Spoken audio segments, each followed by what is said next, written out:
Installez-vous confortablement parce qu'aujourd'hui, je vais vous raconter une histoire. Tout commença en l'an 2000, dans un tout petit village du nom de Biarnay. Un vraiment tout petit village. Dans ce village, tout le monde se connaît. C'est pas trop difficile. Il y a un coiffeur, un bar, une boulangerie, et voilà, on a fait le tour. Les boulangers du village ont 3 enfants, un fils et 2 filles. Ils vivent tous les 3 dans une famille aimante avec quelques chamailleries entre frères et sœurs pour ne pas s'ennuyer. La dernière de la famille était encore à l'école primaire pendant que son frère et sa sœur mettaient déjà les pieds dans la cour des grands au lycée. Leurs parents travaillent beaucoup et ils décident donc de déménager dans une autre ville pendant 1 an pour prendre une pause. Tout le monde est donc à la maison et même s'il fallut rester à table jusqu'à finir sa soupe, la dernière de la famille aima cette année. À l'école, c'était pas trop ça. Elle était déjà confrontée à la méchanceté des enfants. Mais tout allait bien, parce qu'elle n'était pas seule à subir ça. Une fois cette année de terminée, coupée en pleine année scolaire de son CM1, elle et ses parents déménageaient à 2h30 de route, en laissant derrière eux les 2 aînés qui prenaient leur indépendance. Une nouvelle vie commença, de 5 à 3, de la campagne à la mer, de l'odeur des vaches à celle de la vase. Cette nouvelle vie avait tout pour plaire. Ils emménagea sur une presqu'île, à 300 mètres de la plage. Ses parents reprirent 3 boulangeries. Oui, 3. L'hiver, c'était l'ennui total. Mais l'été, c'était noir de touristes et le travail que ça représentait était immense. Elle eut beaucoup de mal à s'intégrer à l'école. Personne n'arrivait d'aussi loin. Tous les enfants de son âge avaient grandi ici. Et là était toute la différence. La boule au ventre, la peau sur les os, un teint pâle, cette nouvelle vie ne lui plaisait pas du tout. Ses parents, même si débordés par le travail, interviennent à l'école pour l'aider. Le soir, elle priait, par croyance ou désespoir. Elle voulait à tout prix revoir sa meilleure amie d'avant. Les jours passent et la rentrée au collège arriva. Il fallait se refaire des amis. Et cette fois, elle avait compris. Elle devait absolument faire partie des plus forts, pour ne pas subir encore. Elle sortit avec quelques garçons, et elle avait son groupe d'amis. Son collège se passa mieux que ses années précédentes. Elle passa la plupart de son temps sur l'ordinateur familial. Elle n'était pas l'adolescente la plus agréable. Elle voulait se faire entendre, mais elle ne le faisait pas de la bonne manière. À la maison, tout le monde est fatigué.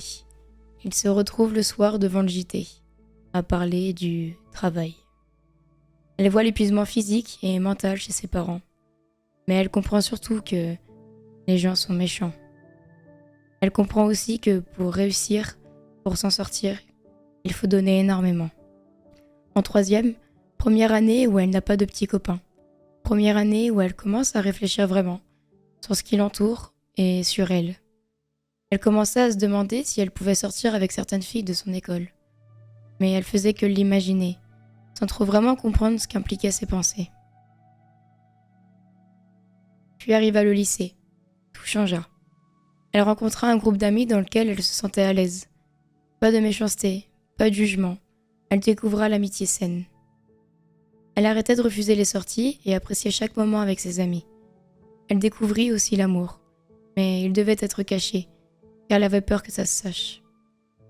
Elle eut une première copine, ses amis étaient au courant et l'avaient acceptée sans aucun mal. Elle ressentit des choses qu'elle n'avait jamais senties. Elle était heureuse et ne lâcha pas son portable pour ne pas la lâcher elle. Mais cette relation prit fin, et elle découvrit le côté négatif de l'amour. Elle n'arrive absolument pas à gérer, seulement ses émotions contrôlent ses pensées. Elle avait l'impression que son monde s'écroulait. Passant en première, elle fit le choix d'aller en littéraire. Elle avait un penchant pour l'informatique, mais elle voulait en apprendre plus sur la vie. Elle continua sur cette voie jusqu'en terminale. La philosophie devient sa matière favorite. Elle aime réfléchir et comprendre ce qui l'entoure, tellement qu'elle fit le choix de mettre une fac de psychologie sur ses vœux d'école supérieure. Avant de quitter le lycée, elle voulait absolument pas passer à côté de cette fille, avec qui elle développa une relation alimentée d'un amour inconditionnel. Fin de lycée, 18 ans passés, Le permis en poche et un appart en approche, elle prôna son indépendance pour aller étudier la psychologie à Nantes. Elle avait attendu ce moment depuis si longtemps. Mais 3 mois passèrent et ce n'était pas ce qu'elle avait espéré. Elle arrêta la fac et elle était plus perdue qu'elle ne l'avait jamais été. Elle ne savait plus quoi faire. Elle voulait vivre de sa passion, mais elle ne savait pas ce que c'était. Elle prit des petits jobs pour s'occuper et continua les saisons d'été comme elle le faisait déjà depuis ses 17 ans. À ses 19 ans, sa copine emménagea avec elle et elle reprit ses études, dans l'informatique cette fois. Elle passa une incroyable année, mais elle le savait. Ce n'était toujours pas ce qu'elle voulait faire. Elle obtient son année sur l'arrivée du Covid. Premier confinement. Elle vivait très mal cette période de retour à zéro, ne voulant pas continuer dans l'informatique. Encore une fois, elle était perdue. Par défaut, et parce qu'elle voulait gagner de l'argent, elle se lança dans une formation pour être barmaid. Un premier pas dans la vie d'adulte. Elle aimait ce qu'elle apprenait et appréciait ce nouveau rythme de travail de nuit. Mais une nouvelle fois, le Covid retoqua à la porte. 6 jours sur 7 à la maison et 1 à l'école. Les bars ne pouvant recevoir les clients. Elle eut donc le temps d'essayer quelque chose qu'elle voulait essayer plus jeune, le stream. Elle essaya sans trop de conviction et beaucoup d'appréhension. Et pourtant, ce fut une véritable révélation. Tout ce qu'elle avait toujours recherché était là, juste là, et elle l'avait enfin trouvé. Dès le premier jour de son premier live, elle n'arrêta pas. Elle avait trouvé ce qui la faisait se lever.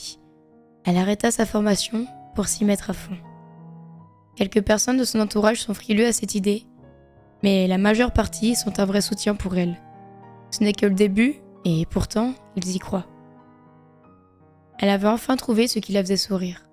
Elle avait enfin trouvé une raison de se battre. Elle se rend compte qu'à travers un écran, elle peut produire des rires, des pleurs, exprimer ce qu'elle ressent sans aucun tabou. Elle se sent écoutée, aimée. Elle aime le regard que les gens ont sur elle. Mais ce qu'elle aime par-dessus tout, c'est ce qu'elle peut procurer aux autres. Même si c'est difficile à croire, elle a un impact sur la vie de certains. Elle est capable d'améliorer, ne serait-ce qu'un peu, ce quotidien pesant que certains ressentent. Elle est à sa place et elle le sait. Elle n'a jamais été aussi sûre de toute sa courte vie. Et aujourd'hui, ça fait plus de 2 ans qu'elle en vit. Quand elle repense à son passé, elle a envie de dire merci. Merci à ses relations, courtes comme longues, qui lui ont appris à aimer, à ressentir, à grandir. Merci à ses premiers amis qui lui ont appris ce qui était sain, qui lui ont apporté un grand apaisement. Merci à ses amis des 3 dernières années, qui l'ont élevée, soutenue, aimée, sans qui elle ne tiendrait pas aujourd'hui. Merci à ses parents pour lui avoir apporté tout ce dont elle avait besoin, pour avoir été des parents dont tout le monde rêverait. Et elle aimerait sûrement leur dire qu'aujourd'hui elle est fière d'eux et qu'elle voit les efforts qu'ils ont faits pour en être ici aujourd'hui. Merci à son frère et à sa sœur qui ont toujours su la faire rire et être de vrais exemples pour elle, qu'elle regarde avec admiration. Et enfin, je crois qu'elle voudrait dire merci à tous ceux qui ont dit bonjour sur son chat, à tous ceux qui allument son live sans même dire un mot, à tous ceux qui la soutiennent comme si elle était un membre de leur famille, à tous ceux qui la charrient parce qu'elle est toujours petite après toutes ces années. Cette fille dont je vous parle depuis le début s'appelle Ophélie et elle vous dit merci aujourd'hui parce qu'elle est heureuse.